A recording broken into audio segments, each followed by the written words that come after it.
श्रद्धालुओं, जय श्री कृष्णा, जय श्री राम, जय श्री राधे राधे, जय श्री महाकाल। इस प्रवचन में आपको श्रवण कराएंगे रामचरितमानस उत्तरकांड की प्रमुख चौपाइयों का मूल पाठ हिंदी अर्थ एवं व्याख्या सहित। क्षमाशील जय परोपकारी, ते दुज प्रिय मोय यथा खरारी।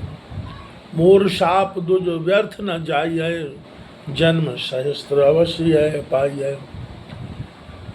क्योंकि जो क्षमाशील अर्थात क्षमा करते हैं, कोई दुर्वाक्य कहे उसे सह लेते हैं, और जो पराया उपकार करते हैं वे विप्र मुझको रघुनाथ जी के समान प्यारे हैं।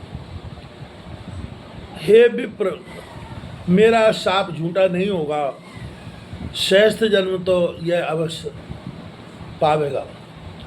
जन्मत मरत दुसह दुख होई, यह कहीं स्वल्प न व्यापे सोई।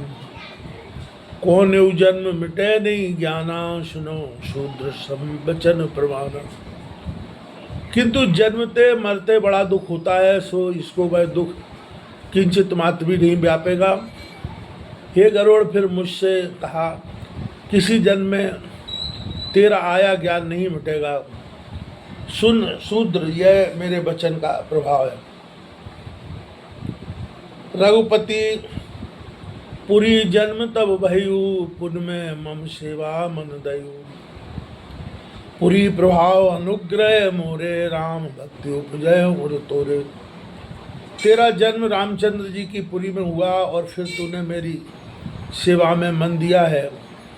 अतः पुरी के प्रभाव और मेरे अनुभव तेरे हृदय में राम की अविचल भक्ति उत्पन्न हो गई। सुन मम वचन सत्य अति भाई, हरि तो सकव्रत दुज सेवकाई।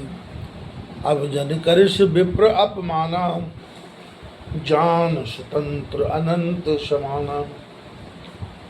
भाई, अब मेरे वचन जो परम सत्य और सार रूप है, सुन।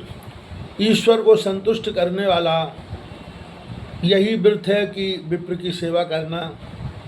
अब कभी विप्र का निरादर मत करना, उनको सदा स्वतंत्र ईश्वर के समान जानना। इंद्र कुलिसमम शूल विशाला, काल दंड हरिचक्र कराला। जो इन कर्मा रा नहीं मरही, विप्रोष पावक सो जरही।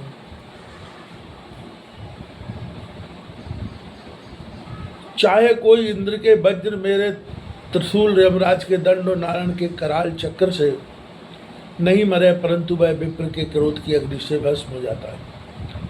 अस विवेक राख्यो मन माही, तुम कहें जग दुर्लभ कछु नाही। और विवेक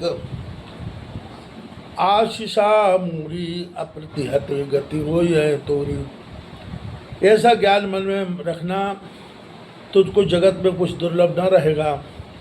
और भी एक मेरा आशीर्वाद है कि तेरी गति स्वच्छंद होगी, अर्थात तू चाहे जहाँ जा सकेगा, कोई रोक टोक न होगी। सुन से वचन सप्रेम गुरु, एव मस्तु इति भाख।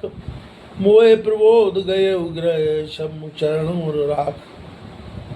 गुरु जी शिव जी के प्रेम के भरे वचन सुन, एव मस्तु ऐसा कहकर और मुझे तुरंत समझाकर शिव जी के चरणों को हृदय में धारण किए घर चले गए।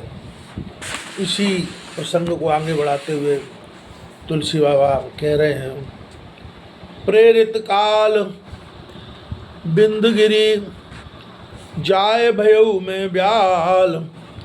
उन प्रयास बिन सो ततु, तजु गयउ कछु काल। काल की प्रेरणा से विंध्याचल में जाकर मैं सर्प हुआ। कुछ समय बीतने पर बिना प्रयास ही वह शरीर त्याग दिया। जो तन धरऊं तजऊं पुन, अनायास हरियान। जिमनु तन पट परिहरऊं, नर पर हरऊं पुराण। हे हरियान गरुड़ जी, जो शरीर धारण करूं वही अनायास त्याग कर दूं। शरीर धारण करने में कुछ भी क्लेश नहीं होता था, जैसे मनुष्य पुराना कपड़ा उतार कर नया पहन लेता है।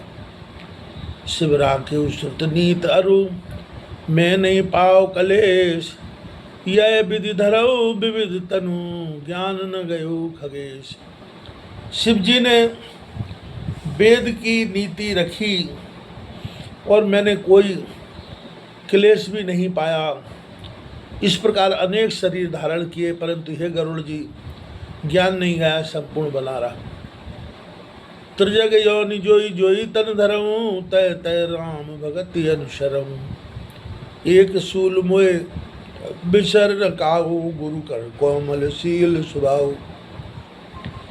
पक्षी आदि की योनियों में जो जो शरीर धारण किए, वहाँ वहाँ रघुनाथ जी की भक्ति का अनुसरण करता रहा। एक दुख तो मुझको किसी समय भी नहीं बिसरता था, जो कि मेरे गुरु का कोमलशील स्वभाव था। उनकी बहुत याद आती थी। चरम दे दुष्कर में गाई, सुर दुर्लभ पुराण सुत गाई। खेलऊँ तहाँ बालपन मीला, करऊँ सकल रघुनायक लीला।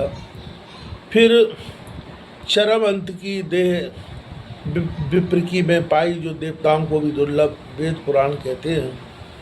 वहाँ बालकों के संग मिलकर खेलता था और संपूर्ण रघुनाथ जी की लीला करता था। प्रौढ़ भये मोए पिता पड़ावा, समझऊँ सुनऊँ विनऊँ नहीं भावा।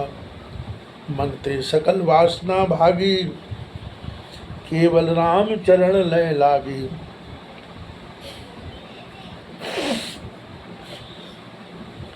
बड़े हुए पर मुझको पिता ने पढ़ने को बैठाया, तो समझूं सुनूं गुनूं पर वह मेरे मन में न भावे। सब वासना मन की जाती रही, केवल राम के चरणों में लय लग गई। कहूँ खगेश अस कवन अभागी, खरी से सुर धैनो त्यागी। प्रेम मगन मोए कछु न सुहाई, हारऊ पिता पढ़ाए पढ़ाई। हे गरुड़ जी, कहो ऐसा कौन अभागी है जो कामधेनु को छोड़कर गधी का सेवन करेगा, भक्ति छोड़कर संसारी बात पढ़ेगा।